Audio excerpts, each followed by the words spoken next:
तहसीलदार साहेबांचं सकाळी सकाळी मार्गदर्शन घेऊन आम्ही तिघं निघालो आशिषचं ऍडमिशन कराय. तर हर हर महादेव भावानं, मी अरविंद शिंदे तुमचं माझ्या नवीन ब्लॉगमध्ये स्वागत करतो. तर आम्ही निघालो होता आशिषचं ऍडमिशन करायला लोकमान्य कॉलेजला गेलो. कॉलेजचा परिसर एकदम निसर्गरम्य होता. कॉलेजला ऍडमिशन वगैरे केलं आणि आम्ही निघालो घरी. पण घरी जाते वेळेस आम्हाला एक प्लॅन आठवला. मग आम्ही घरी जायच्या ऐवजी गेलो काळेश्वरला. तिथून रूट चेक केला, चेंज, आणि गेलो काळेश्वरला निघाल्यावर पप्पू पाटलाच्या थोडं स्टुडिओमध्ये बसला. स्टुडिओवर बघितलं, मधातून बाहेरून जरा कॅमेरा वगैरे सेटअप लावलं होतं त्यांनी.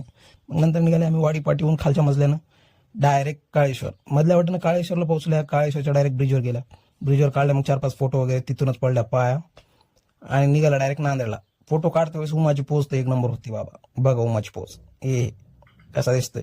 मग नंतर आम्ही तिथून डायरेक्ट डीमार्टला गेल्या. तिथं बाहेरच आम्ही पदांश घेतलं. डीमार्टचा प्लॅन कॅन्सल करून आम्ही गेला टीव्हीएसच्या शोरूमला. आपला कोंडीबा होता. मग काय तिथं गेलं आपली मस्ती चालू.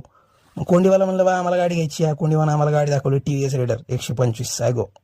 मग काय कोंडीवाला म्हणलं आम्ही अशी गाडी घ्यायची. कोंडीवान काढली गाडी बाहेर. कोंडीवान बाहेर गाडी काढली. पहिले नादेल लेकरांना टेस्ट ड्राईव्ह घेतली. आता नादेल म्हणजे कसं नाद असलेला. उमा जरा गाडीचा नाद वगैरे आहे. मग उमानं टेस्ट ड्राईव्ह घेतली. मग मी पण थोडं फीचर्स वगैरे ऐकून घेऊन मी पण टेस्ट ड्राईव्ह घेऊन टाकली. आता उरला होता आशिष. मग आशिष बसून काय करणार बरं, घेतली. मग आशिषनं पण एक टेस्ट ड्राईव्ह घेतली. टेस्ट ड्राईव्ह घेतल्यावर आम्ही थोडं कोंडीबाशी बोलून थोडं पैसा वगैरेचं विचारून आम्ही गेलो डीमार्टला गेल्यावर बी ही लेकर चुप बसणार नादान एकदम. एक घ्यायला चहाचा कप, दुसरं 3Tचा पॅकच सुरायला. अरे बा तोडाला काय करावं काय नाही, काय तळाला मिळच नाही. मग काय गेलं खालच्या सेक्शन मध्ये शर्ट वगैरे बघितले. त्याच्यामध्ये मला एक कॉम्बिनेशन भेटलं, घेतलं आशिषनं हातात. बघा सबके दिल में बसते हो तुम, हाय कितने सस्ते हो तुम. त्यानंतर आला तहसीलदार साहेबाचा फोन. नंतर घेतलं born to be right.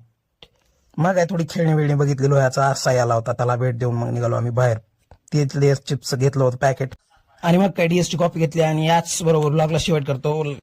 Like करा, कमेंट करा, शेअर करा आणि धन्यवाद. जय श्रीराम.